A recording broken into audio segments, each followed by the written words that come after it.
into the ring, it's time to rock the night. Sergeant Slaughter's here, ready for the fight. $1 million man with his gold and his flair. We've been through it all, we've gone everywhere. Wrestle Rock, where legends collide, with no son of Ben and Johnny by our side.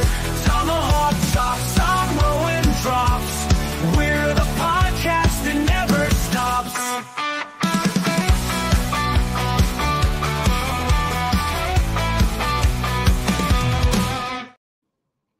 Hi everyone! Bonjour tout le monde! J'espère que ça va bien à la maison.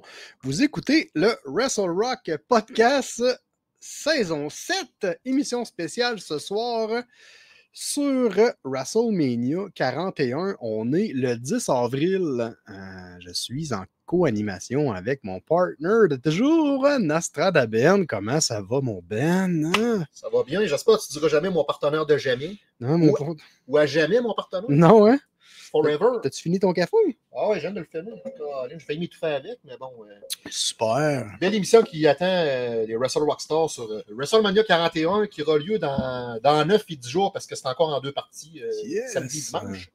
Yes! Veux-tu qu'on en parle un peu? Ben, pas le choix si on fait une émission là-dessus. On va yes! On va dire nos opinions. Yes! On commence tout de suite vivement dans le sujet avec... Tu veux pas commencer par les Hall of Fame? Ah, ben oui, pourquoi pas. On y va avec les petits Hall of Famers. Je les ai peut-être pas toutes sorties, mais j'en ai une batch. On commence avec Michelle McCool, la femme de Undertaker. Ouais, tu m'empêchais de dire la charmante épouse, mais oui, l'épouse à Undertaker qui a été championne des divas. Yes! Puis, qui a roulé sa bosse pendant un bon 5-6 ans. Oui, qu'on voit à l'occasion, là, des fois dans des Royal Rumble comme invité spécial, ces choses-là. On la voit de temps en temps dans des segments. Elle avait participé au Raw Diva Search de 2004, celui que Christy aimait avec Oui, tout à fait. Cette année, pour faire changement, en fait, ils ont décidé d'ajouter une catégorie au Wall of Fame. Et puis, il s'agit des matchs légendaires. Oui, c'est ça. Ils appellent ça les Immortals. Et puis, le premier combat qui a été classé parmi les Immortals, et je suis vraiment super content de ça. Je m'attendais à autre chose, puis finalement, je suis content qu'il ait pris ces deux personnes-là. Donc, il s'agit de Bret Hart contre Steve Austin à WrestleMania 13, qui était un excellent combat. On se souvient qu'en 1997, ces deux légendes de la lutte se sont battus à plusieurs reprises, là, pratiquement pendant un an. Oui, une grosse rivalité légendaire. Comme on dit, WrestleMania 13, c'était un submission match, Street Fight submission match. Tout à fait. Que Shamrock arbitrait. Oui. Là, c'est à la fin, quand Austin il saigne, il ne veut pas abandonner dans le sharpshooter, mais Bret Hart hésite. Yes. Mais là, avec la détermination d'Austin, il s'est évanoui à la fin. Avec sa détermination, il a viré face, puis Bret Hart, avec son acharnement, il a viré heel. Ben, en fait, c'est que le lendemain de ce combat-là, il y a eu Raw, bien évidemment, puis là, ben, il s'est suivi de plusieurs histoires suite en ça, puis tu sais, tranquillement, pas vite, Bret a commencé à virer vers le heel, fait que tu sais, puis Steve Austin est rendu là, tu sais, fait que les trois personnes ont quand même marqué, ils ont pivoté toute la partie créative. Tu parlais de Ken Shamrock. Bon, ben, Ken Shamrock, Bret Hart et Steve Austin ont joué des rôles hyper importants dans la carrière des deux personnes qu'on vient de mentionner. Là, il y avait la réunion de la Hart Foundation. Tout à fait. Bret Hart en était le leader. D'ailleurs, c'est le seul gars qui reste vivant. Ouais. Il y avait Brian Pillman, il y avait British Bulldog, Owen Hart, Décédé. Jim Neidhart. Décédé. C'est fou pareil. Hein? Bret, yes! En parlant de décès, à ma grande surprise, The Natural Disaster a été couronné Hall of Fame. Fait que j'imagine que ça va être Tugboat qui va venir faire le induction. Je ne sais pas trop. Ils ont dit qu'ils vont les introduire, je ne sais pas. Je ne sais pas, j'ai pas... Peut-être Jimmy Hart. Jimmy Hart, ça a été le gérant. Probablement que ça va être Jimmy Hart. Ou Ted DiBiase, parce qu'ils ont peut-être ils ont eu une grosse feud avec Money Inc. Ouais. J'ai des hypothèses. Ouais.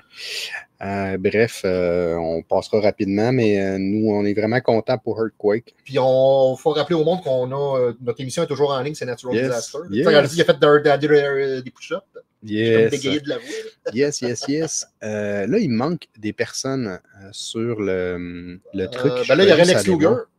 Oui. On va parler de Lex Luger. Yes, on va parler de Lex Luger. Total seconde, le total paquet. Ah, ben, il est là. Yes, le total paquet, il s'agit de notre ami Lex Luger. Qui mérite sa place dans le Hall of Fame malgré les. Ça fait longtemps. Oui, c'est ça. Malgré toutes les histoires positives et négatives autour de Lex Luger, ça reste quand même que c'est une superstar qui méritait amplement d'être dans le Hall of Fame. Le plus long règne de champion US NWA. Yes. 2 fois champion du monde WCW. Oui. Un des rares à avoir battu Hulk Hogan. Oui, malgré qu'il y a eu la WWE, disons que ça n'a pas été sa meilleure période, disons. Là. Disons que McMahon, il voulait comme un successeur d'Hulk Hogan. Ouais. Il n'y avait pas le charisme à Hogan. J'enlève rien à Lex Luger, mais il n'y avait pas le charisme à Hogan. Ouais, mais c'est au-delà de ça, tu sais. Ça fitait pas, honnêtement. C'était un mid-carder. Ma théorie, c'est que là, vu que c'est plus McMahon qui run, c'est à cause de ça qu'il est au Hall of Fame, parce qu'il avait fait un coup de cochon à McMahon. Il lutte la veille à WWE, puis le lendemain, il signe à Nitro. Quand il apparaît là, dans le match à Luger. Puis, il y en a combien qui ont fait ça, tu sais, dans ce temps-là? Tu sais. Ouais, mais c'était dans le temps, là, c'était une poignée de main. Là, oui, tu vas travailler pour moi. À ce temps, c'est des contrats que tu signes. Ouais, il y en avait aussi des contrats, là, Ben. Mais c'est juste que. C'est ce que je veux dire. Ouais. Les gens le savent aussi. Exact. Et puis récemment, là, j'ai pas de visuel, mais je voudrais aussi mentionner les trois légendes qui seront aussi introduites dans le temple de la renommée qu'on a annoncé hier. Il s'agit du Montréalais Ivan Koloff et Kamala. Kamala et Harris. Ouais, puis de Dory Funk Senior. Yes. Il ne faut pas oublier de Cerebral Assassin de Game Triple H qui sera intronisé. Et ça fait longtemps qu'il le mérite, le monsieur. Ouais. Un gars qui a donné sa vie à WWE, ça fait plus de 30 ans. Oui. Et puis, je pense que ça remplit quand même bien la partie de Hall of Fame 2025. Tu sais, quand on disait, on a parlé à Lodi hier dans notre entrevue, quand on disait la lutte, c'est une vocation, mais Triple H, il a la vocation. Oui. Il lutte peut-être plus, mais c'était un gars de paperasse. D'ailleurs, si vous êtes intéressé, on a reçu récemment M. Pancarte, Lodi, qui faisait partie de la Raven Flock. À l'époque de la WCW, dans les belles années de la WCW où il y a eu le Monday Night War. Il nous parle de plein de belles anecdotes, dont celle où il s'est fracassé la cheville. Contre psychosis. Et puis, il y a une belle anecdote à propos de Bill Goldberg. Vous irez voir ça. C'est rafraîchissant, comme on dit. Très belle entrevue. Yes. Presque 40 minutes, d'ailleurs. Oui, très sympathique. Donc, on pourrait rentrer vivement dans le sujet avec, on va commencer par le début. Donc, on ne se le cachera pas, Jade Cargill et Naomi c'est Trinity. Excuse-moi, je suis encore de la vieille époque. Naomi, c'est pas grave. Pour nous, on l'appelle Naomi.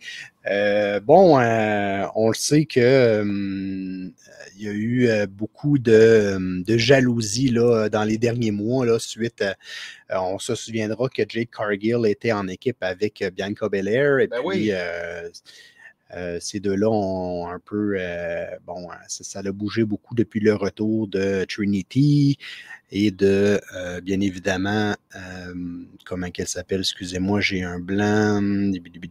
Elle était la TNA, Jordan Grace. Oui, bien sûr. Et puis, ça risque d'être un match quand même assez intéressant. J'ai hâte de voir. Là, personnellement, je tripais sur Jade Cargill, mais pour moi, elle a encore des marches à monter. Mais là, ça ne peut pas être pire que l'année dernière. L'année dernière, quand elle a fait sa première apparition à WrestleMania, quand je dis que Bianca Belair avait sauvé le show, mais ça ne peut pas être pire que l'année passée. J'imagine que là, c'est un 1 contre 1, elle va livrer la marchandise. Yes. C'est pas mal certain. Et on ne sait pas encore dans quelle soirée ça va être, si c'est la 1 ou la 2. Oui, c'est ça. Par la suite, un match qui risque d'être fort intéressant. Il s'agit d'un 4-way impliquant 4 lutteurs 4 athlètes pour le titre de Monsieur Bron Breakker. Intercontinental Championship. Yes! Donc, Dirty Dominic Mysterio fera face à Finn Balor et le nouveau venu, Penta. Donc, j'ai vraiment hâte. Yes! T'as-tu vu récemment, man, le spear que Bron Breakker a fait à Carlito? C'était assez débile. Ouais, c'était assez intense. Un combat qui risque de ne laisser personne indifférent. Ça va bouger beaucoup, ce combat-là. Ma théorie, j'ai l'impression que Carlito va venir se venger sur Bron Breakker. Peut-être. Puis là, Penta va ramasser ça. Il y a bien des rumeurs sur Penta. J'ai lu des rumeurs que Penta... Ouais, ben moi, je pense pas que ça soit ni... C'est sûr que c'est pas Finn Balor. Finn Balor a pas de push depuis justement, ça peut-être dû pour y en donner. Peut-être. On verra bien ce qui va s'avenir de ça, mais je suis pas convaincu, honnêtement, que Finn Balor...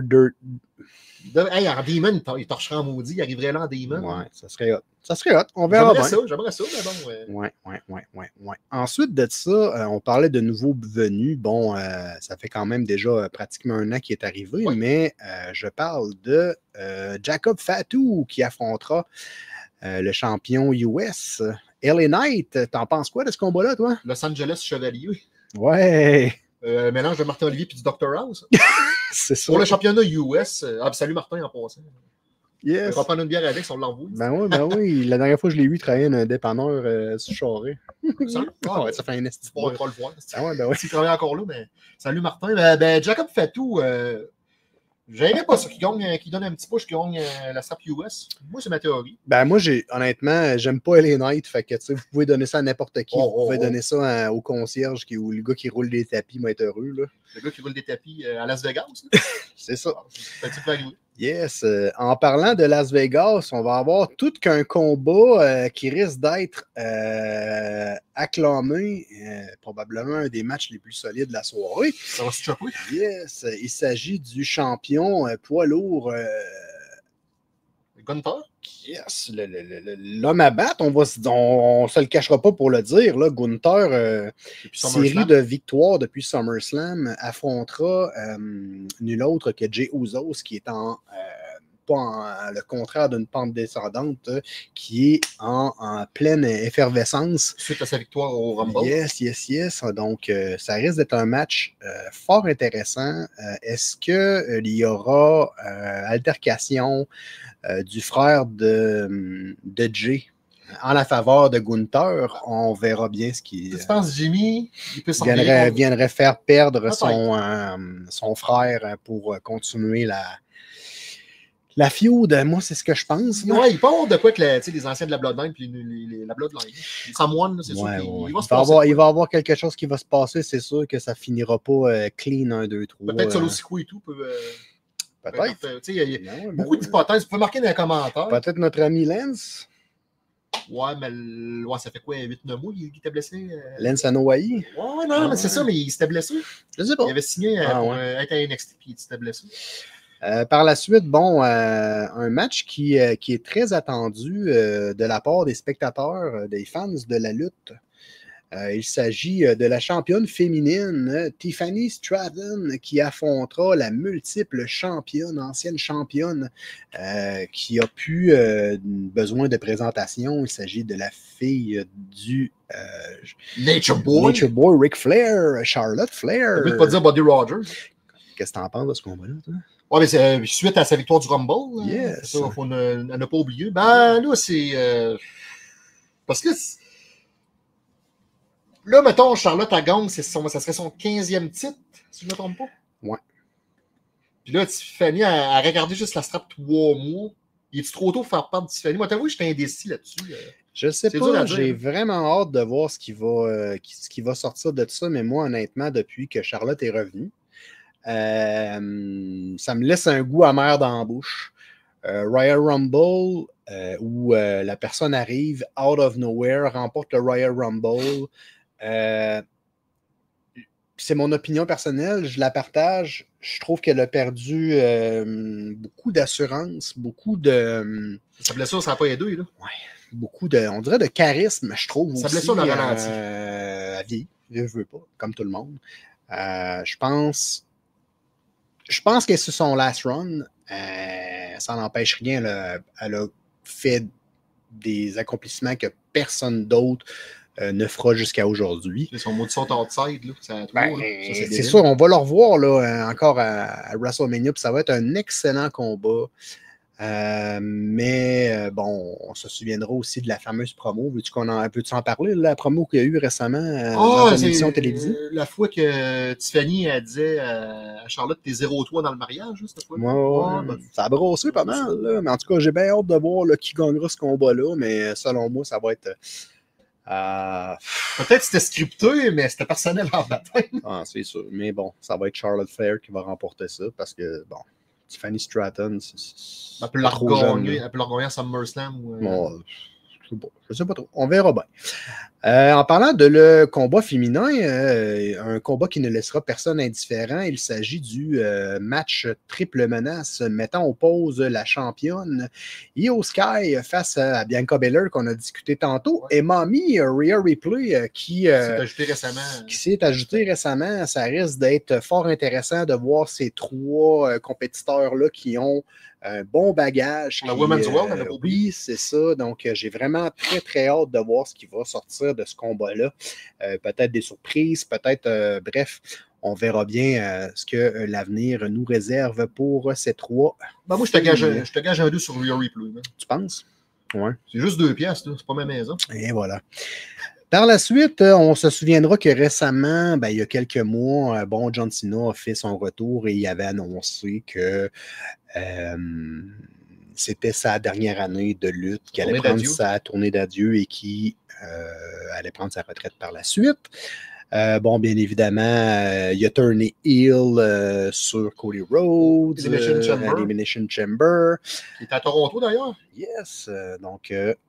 Cena affrontera nul autre que Cody Rhodes ce soir-là. Ça risque d'être fort intéressant. J'imagine que ça va être le main event de la deuxième soirée. Bon, c'est confirmé que c'est dans la deuxième soirée. OK. Super, j'ai pas regardé. Ouais, c'est Sunday. Fait que Saturday in Sunday. OK, non. Non, mais c'est marqué. Tu vois, sur Wikipédia, à moi qui change, ils disent toujours carte sujet à changement. Ouais. D'ailleurs, parlant de carte de sujet à changement, il était supposé avoir Kevin Owens contre Randy Orton, mais Kevin Owens s'est blessé il y a à la nuque. Prochainement une chirurgie au cou, si je ne m'abuse. Donc, convalescence au moins de 9 mois. Tout à fait. On lui souhaite bon rétablissement, M. Owens, québécois. Là, ce serait qui le remplacerait?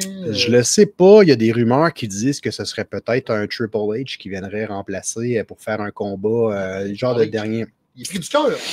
Ah ouais, mais. Ça s'appelle s'il est capable de lever une poche de patate à ce temps, si tu vois ce que je veux dire. Il y a un pacemaker, ça serait risqué en bataille. Fait que, je sais pas trop, on verra bien. Là, qui disent peut-être Nick Aldis, le GM de SmackDown, parce qu'il a fait un RKO à Nick Aldis. On verra bien. On verra bien. Il y a aussi un combat qui risque de revenir encore une fois. C'est Drew McIntyre et qui donc j'avais dit? Faudrait checker sur Wikipédia. Parce que là, je me souviens pas. Honnêtement, je ne le sais pas par cœur. Non, mais c'est pas grave. Tu sais, il y a aussi CM Punk qui risque. Ah, ok, non, c'est beau. C'est CM Punk contre Roman Reigns, contre Seth Rollins, un triple threat. Oui, c'est ça. Il va avoir ce combat-là qui va. Malheureusement, j'ai pas le visuel. Ah, mais... parce que t'as marqué Wikipédia, c'est WrestleMania, faut que tu parles. Ouais, c'est ça, mais c'est pas grave. Ah, c'est juste drôle. Yes, 41. Exactement. Yes. Donc. Bon, OK. Il va y avoir aussi AJ Styles face à Logan Paul qui risque d'être fort intéressant.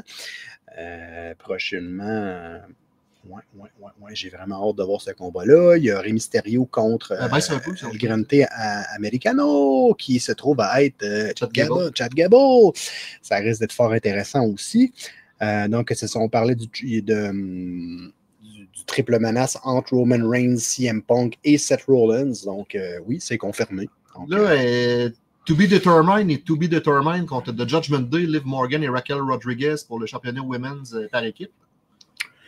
Ouais, il y aurait le match à 3 équipes ou à 2 il y aurait, d'après moi, ça va être 3 équipes. Ouais. Fait que peut-être qu'il y aurait probablement qu'il va y avoir une Jordan Grace à travers de tout ça. Là, avec là, c'est Liv Morgan, mais c'est sûr qu'il va y avoir une Alyssa Bliss à travers de ça aussi. Là. Mais bref, c'est les femmes qui ont fait le retour récemment. Ouais, c'est ça. Peut-être Becky qui va revenir, je sais pas. On verra bien ce que l'avenir nous réserve. Un match traditionnel. Il va y avoir Paige aussi. Paige, c'est important de la mentionner. Elle a signé récemment un contrat avec la WWE. Donc, j'imagine qu'il va peut-être avoir des surprises féminines là, durant ce combat. Parce que là, il reste encore une semaine pour officialiser ça, ce qui manque dans les 2 soirées. Tout à fait. Il va y avoir, probablement comme à tous les années, la bataille royale du Jean Ferré. Mais ça va être probablement SmackDown ou peut-être dans le kick-off de WrestleMania, je sais pas. Moi, j'aurais aimé ça qu'il continue à le mettre durant WrestleMania. Ça fait une couple d'années qu'il le fait à SmackDown. Il le fait tout le temps à SmackDown. Je trouve ça un peu plate qu'il ait comme mis ça de côté. Je trouvais que c'était comme une tradition, puis je trouvais que c'était important de le garder dans WrestleMania. Tu sais, ça, tout le monde, je dis tout haut ce que le monde pense tout bas, mais on sait pas quoi faire avec toi dans la bataille royale à Ferré. Ça ressemble à ça. Ah, c'est sûr. Non, juste ça. Il va peut-être me faire lapider si je me promène dans la rue, mais c'est ça pareil. Ouais. Ils vont mettre Tyler O'Neill là-dedans. Puis comment il s'appelle, là, le chinois, là, Tozawa. Là. Ils vont le crisser là-dedans. Là, puis... Je sais qu'à une année, il y avait DDP et Tatanka à WrestleMania 32. Ça rentre pareil. Il y avait Shaquille O'Neal qui avait fait un face-à-face avec Big Show. J'espère qu'ils ne mettront pas Rousseff et Aleister Black dans la bataille royale de Ferré. Il faut qu'ils fassent de quoi à WrestleMania qu'eux autres. Ou du moins le lendemain à Raw qui officialise de quoi. Là. Ça se peut. Parce que là, je ne sais pas si Aleister Black a signé, mais je sais que Rousseff a signé récemment. Là. Il y avait bien des rumeurs sur Aleister Malakai Black. Puis, qu'est-ce que Rousseff y fait souvent? À l'extérieur du ring. Il passe souvent son temps à l'extérieur du ring. Il sortirait à l'extérieur du ring à la bataille royale de Ferré. Yes, à l'extérieur. C'est qui ça? C'est quoi le nom du nouveau lutteur? À l'extérieur. C'est pas pire. Penses-tu qu'un CJ Perry pourrait revenir dans le décor avec Rousseff? Ouais, mais là, ils sont séparés. Je sais, mais ça reste pareil que moi, je vois pas Rousseff sans Lana. Mais tu sais, lui, ils ont fait une blague. C'était un montage de photos. J'ai vu ça passer sur les réseaux sociaux. Tu sais, dans Storyline, il a le triché avec Bobby Lashley.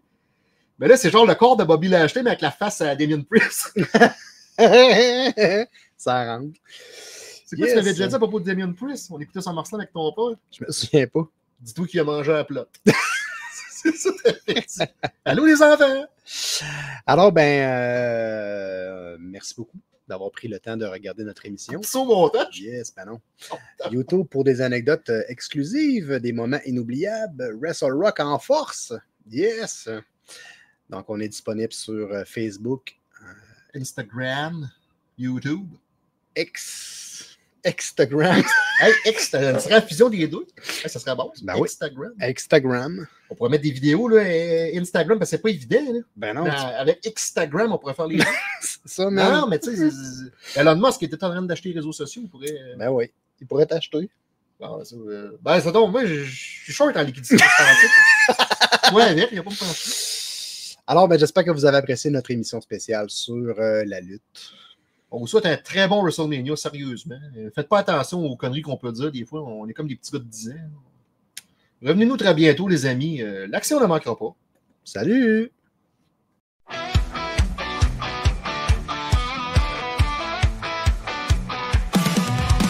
Step into the ring, it's time to rock the night. Sergeant Slaughter's here, ready for the fight. $1 million man with his gold and his flair. We've been through it all. We've